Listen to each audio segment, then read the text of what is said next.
आपका मुंह सूखना, आपको बार बार यूरिन आना, ये आपका ठीक हो गया है। उसके अलावा पोटाशियम एक और काम करता है शरीर में, पानी को संतुलित रखने का काम करता है।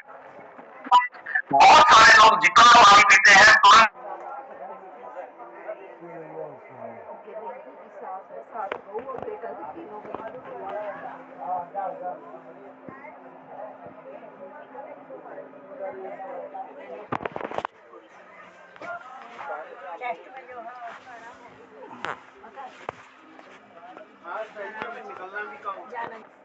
गर्मी में पसीने ज्यादा आते हैं और सर्दी में यूरिन ज्यादा आता है, और यूरिन के रास्ते पोटाशियम कम हो जाता है, निकल जाता है। और हमें इतना ज्ञान नहीं है कि सर्दी के मौसम में हमें सबसे पहले पोटाशियम वाली चीजें अपने खान पान में शामिल करनी चाहिए। इसीलिए आपको करंट लगने की समस्याएं गर्मी की बजाय सर्दी में ज्यादा आती है। तो पोटाशियम जो है ये मौसम के हिसाब से कम या ज्यादा होता है। जब यूरिन ज्यादा पास होगा तो यूरिन के रास्ते आपका पोटाशियम कम हो रहा है, तो पोटाशियम आपको उसी मात्रा में खान पान में बढ़ाना पड़ेगा ताकि आपके पोटाशियम का लेवल बना रहे। इसीलिए कुदरत ने, परमात्मा ने पोटाशियम वाली चीजें सर्दी में ज्यादा खाने के लिए पैदा करी। जैसे शकरकंदी के अंदर पोटाशियम ज्यादा है तो सर्दी के मौसम में दी है। परमात्मा की बुद्धिमत्ता को मैं कई बार देखता हूं, क्या अद्भुत बनाया है उसने। इतना जगत को जिस मौसम में जिस चीज की जरूरत है इस जगत में वही चीज पैदा कर दी। शकरकंदी के अंदर सबसे ज्यादा पोटाशियम की मात्रा है, और परमात्मा को पता है कि सर्दी के मौसम में ही पोटाशियम सबसे ज्यादा कम होता है।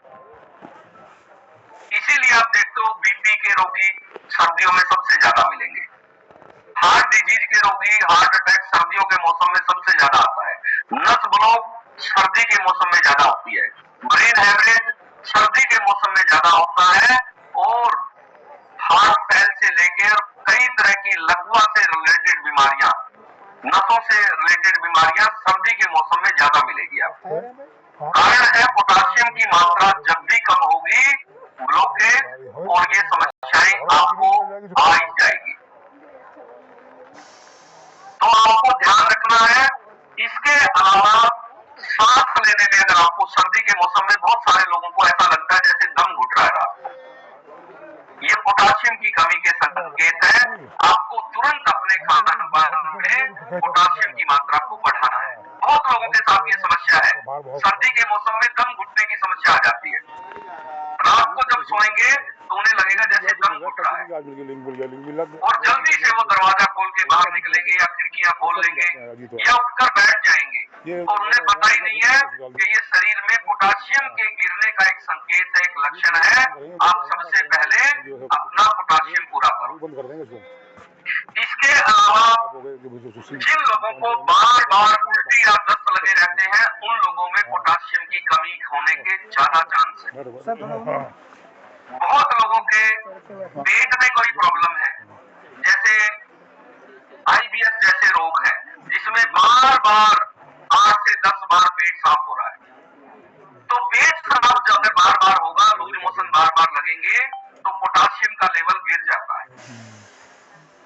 अगर बार बार उल्टियां लगने की समस्या है तो भी पोटाशियम कम हो जाएगा।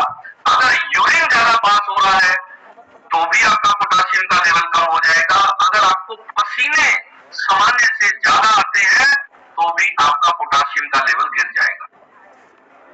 आपको वजह पर भी ध्यान देना है। अगर ये वजह आपके साथ है तो आपको तुरंत अपने खान पान में पोटाशियम वाली चीजें ज्यादा खानी है ताकि वो संतुलन बना रहे, ताकि पोटाशियम का एक लेवल जो जरूरी है वो लेवल बनाए रखना बहुत जरूरी है, और वो लेवल बनेगा खान पान बदलने से। इसके साथ साथ जिन लोगों को डायबिटीज है उन लोगों में पोटाशियम की कमी होना लाजमी है, उनमें जरूरी है, वो हो ही जाती है। क्योंकि जो आप शुगर की दवाई ले रहे हो बाकी साइड इफेक्ट तो उसके होंगे ही होंगे, लेकिन साइंटिस्ट कहते हैं कि वो पोटाशियम के लेवल को गिरा देती है, पोटाशियम आपका कम हो जाता है कंट्रोल करने वाली दवाइयों के कारण। तो आपको जिन जिन लोगों ने शुगर की दवाइयां ज्यादा खाई हुई है उन लोगों को पोटाशियम पूरा करना जरूरी है और आपको अपने खान पान में, अपनी रसोई में पोटाशियम वाली चीजें ज्यादा शामिल करनी है। इसके अलावा अगर आपका खान पान सही नहीं है, यानी खान पान में अगर आपके पोटाशियम वाली चीजें है ही नहीं, तो धीरे धीरे पूरे के पूरे परिवार में ही पोटाशियम की कमी हो जाती है। तो खान पान बदलना बहुत जरूरी है।